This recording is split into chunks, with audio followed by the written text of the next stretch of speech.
नमस्कार बच्चों, कक्षा 11 बायोलॉजी के लिए आज हम कोशिका के कोशिकांग लेकर के उपस्थित हैं, जिनमें कोशिकांग यानी कोशिका के बारे में आपको बताया गया। इसमें तमाम अंग पाए जाते हैं जिन्हें हम कोशिकांग कहते हैं या सेल ऑर्गेनल्स कहते हैं, जिसमें प्लाज्मा झिल्ली, माइटोकॉन्ड्रिया, क्लोरोप्लास्ट, राइबोसोम, अंतःप्रजनयिका, लाइसोसोम और केंद्रक आज तमाम कोशिकांग पाए जाते हैं। इन कोशिकांगों के बारे में और इनके कार्यों के बारे में हम क्रमिक रूप से डे बाय डे अध्ययन करेंगे। आज हम पहला कोशिकांग ले रहे हैं, या कोशिकांग यानी प्लाज्मा मेम्ब्रेन, या इसे हम प्लाज्मा मेम्ब्रेन या प्लाज्मा कला या कोशिका कला कहते हैं। अगर हम बात करें कोशिका कला की, तो कोशिका कला में दो मुख्य तत्व पाए जाते हैं। एक तो प्रोटीन होता है और दूसरा फास्फोलिपिड होता है। जैसे किसी कमरे की दीवार में अस्तर बने हुए होते हैं, चारों तरफ से घिरे हुए होते हैं, वैसे ही ये कला है जो कि सुरक्षा का काम करती है, चयनात्मक पुनरावशोषण का काम करती है। दो तीन उसमें दिए गए हैं, थ्योरी दी गई है, सिद्धांत प्रस्तुत किए गए हैं, जिसमें एक तो सैंडविच मॉडल है, दूसरा रॉबर्टसन का यूनिट मेम्ब्रेन मॉडल है, और तीसरा सिंगर और निकलसन का तरल मोज़ेक मॉडल है। आप देख रहे हैं रॉबर्टसन का यूनिट मेम्ब्रेन मॉडल में रॉबर्टसन ने बताया कि कोशिका कला या जंतु कोशिका कला की मोटाई 70 एंगस्ट्रॉम होती है। एक एंगस्ट्रॉम बराबर आप जानते हैं 10 के पावर -10 होता है, मीटर होता है, यानी 1 मीटर का 10 करोड़वां भाग कर सकते हैं, यानी कि 1/10 के पावर 10 -10।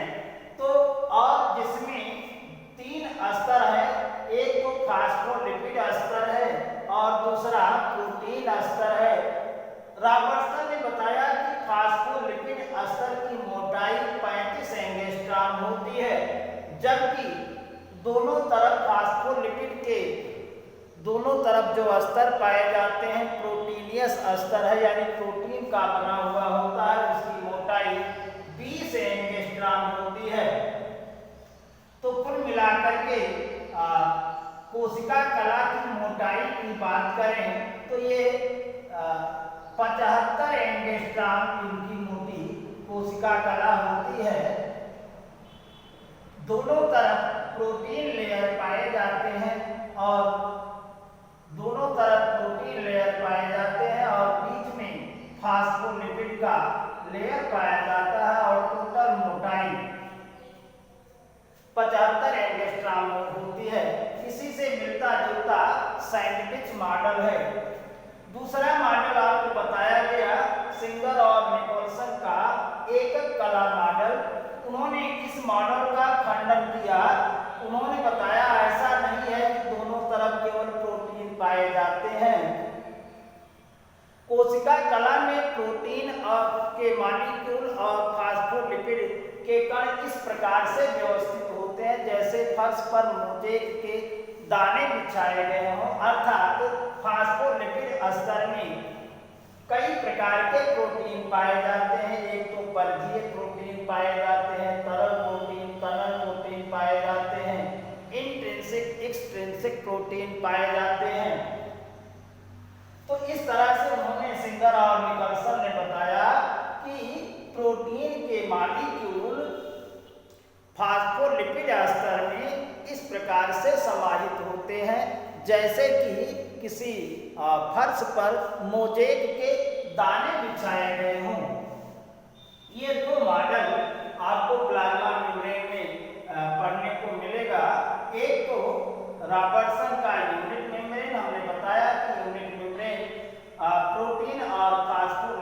बना हुआ अस्तर होता है जिसकी मोटाई 75 एंगस्ट्रॉम होती है और प्रोटीन के दोनों लेयर की मोटाई 20-20 एंगस्ट्रॉम होती है, जबकि बीच में जो फास्फोलिपिड लेयर पाया जाता है उसकी मोटाई 35 एंगस्ट्रॉम होती है। उसी के विरोध में सिंगर और निकलसन ने तरल मोज़ेक मॉडल या फ्लूइड मोज़ेक मॉडल प्रस्तुत किया। उन्होंने बताया प्रोटीन के मॉलिक्यूल फास्फोलिपिड स्तर में उसी प्रकार से समाहित होते हैं जैसे कि इसी फर्श पर मोज़ेक के दाने बिछाए गए हों और कई प्रकार के प्रोटीन पाए जाते हैं। जो किनारे पर पाए जाते हैं उन्हें हम परिधीय प्रोटीन कहते हैं, जो मध्य में एक नलिका का निर्माण करते हैं उन्हें हम टनल प्रोटीन कहते हैं। अंदर जो फास्फोलिपिड में कण पाए जाते हैं उन्हें हम एक्सट्रिंसिक इंट्रिंसिक प्रोटीन कहते हैं। तो अगर हम काम की बात करें कोशिका कला के, तो एक तो सुरक्षा प्रदान करती है कोशिका के अंगों की, और दूसरा चयनात्मक पुनरावशोषण अर्थात आवश्यक चीज़ों को अंदर आने देती है और अनावश्यक चीज़ों को बाहर ही रखती है। इसे हम सेलेक्टिव रीअब्जॉर्प्शन कहते हैं। तो एक एक करके हम अब कोशिका के बारे के अंगों के बारे में अध्ययन करेंगे। इसी के साथ धन्यवाद।